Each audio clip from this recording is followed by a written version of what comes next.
I'm here to talk about success.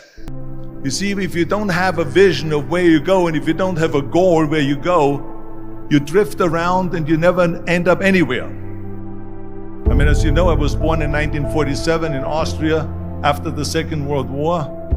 So I was very fortunate that I stumbled onto my vision. And I didn't really like Austria when I grew up. I couldn't wait to get out of there. I couldn't see myself becoming a farmer or a worker in a factory or anything like that. Even though my parents wanted me to stay there and have a normal life. But that was their vision, not mine. My vision was totally different. I felt that I was born for something special, for something unique, for something big. Then one day I went to school. I remember I was 11 years old, and they showed a documentary about America. And there they showed in this documentary the huge skyscrapers, the high-rises, the huge bridges, the 6-lane freeways, and all of this stuff. And I said to myself, that's where I want to be. I don't want to be around here with these little farmhouses and these little buildings. I want to be in America. One day after school, I walked by a store in Graz. So I went inside and I looked around, and then I saw a magazine. I saw a bodybuilding magazine that had Reg Park on the cover. Reg Park was then a 3-time Mr. Universe. And I saw him on the big screen as Hercules. I read that and I said to myself, wow, this is the blueprint for my life. This is exactly what I want to do. I want to become a bodybuilding champion just like Reg Park.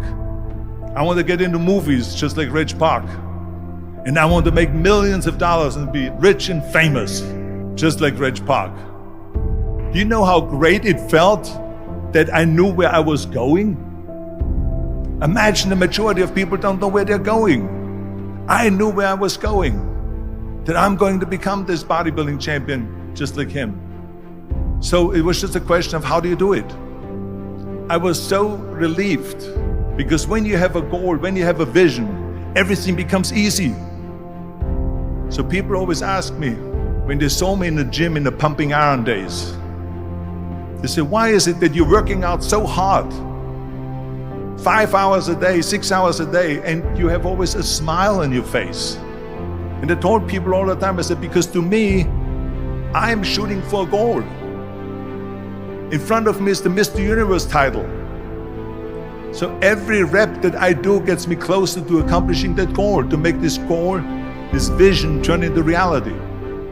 Every single set that I do, every repetition, every weight that I lift will get me a step closer to turn this goal into reality. So I couldn't wait to do another 500-pound squat.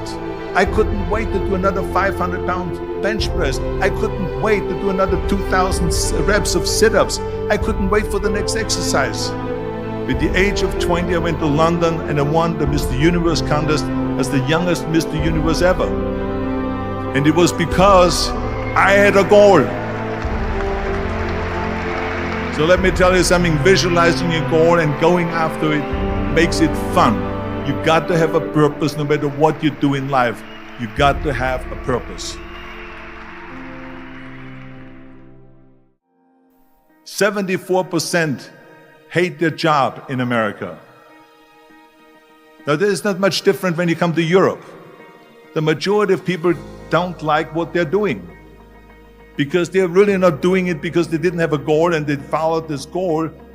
They just aimlessly drift around, and then all of a sudden there's a job opening, so they get that job because you have to work. But then when you work, it's a chore. It's work. It's not fun.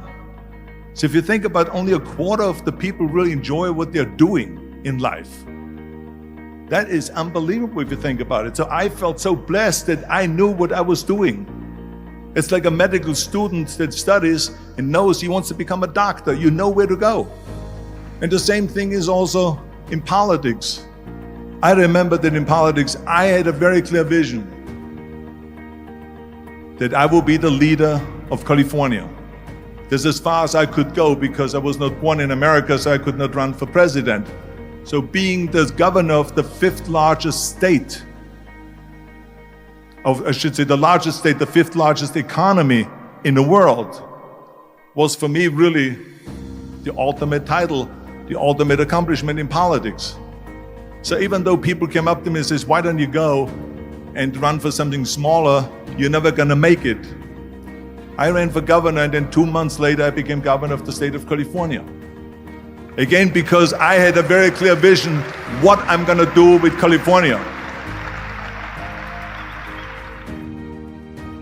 So that's rule number one, have a vision.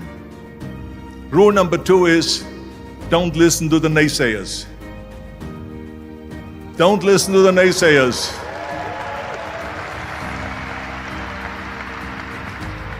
Everything I ever did, the thing that I heard out of people's mouth was, that's impossible.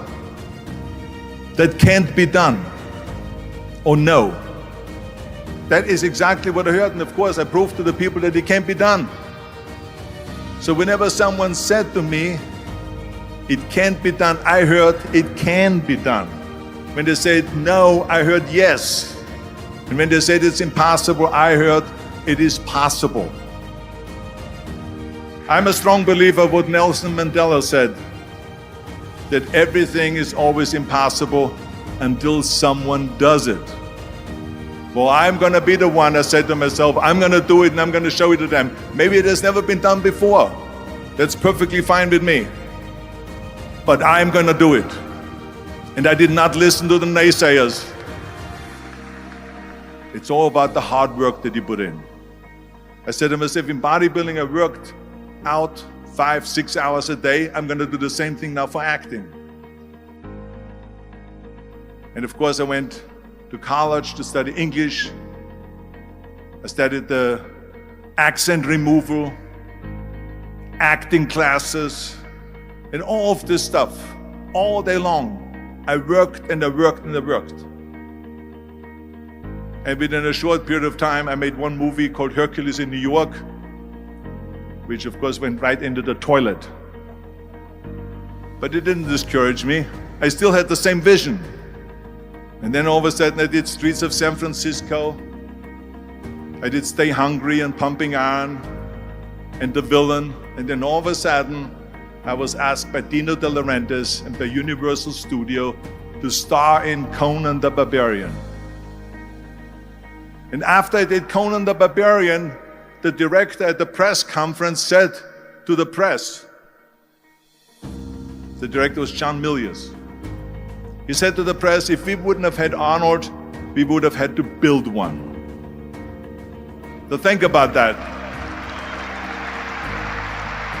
The very body that they said can never be sold because the time is wrong. A few years later, I'm doing Conan the Barbarian, and it was the #1 hit at the box office when it came out in the summer of '82. Think about that. And the director says, if we wouldn't have had his body, we would have had to build one. So all of a sudden, my body became an asset, not a liability. And the same thing was with Terminator. After we were finished filming Terminator, Jim Cameron said to the press, if Arnold wouldn't have had that accent and talked like a machine, I think the movie wouldn't have worked. So think about that. The body and the accent that they attacked was an asset.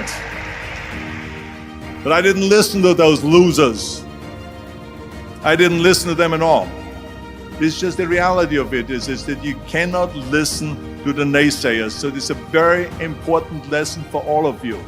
So when someone says, no, this is a stupid idea, you in your mind, you don't have to say it, but in your mind just say to yourself, you asshole.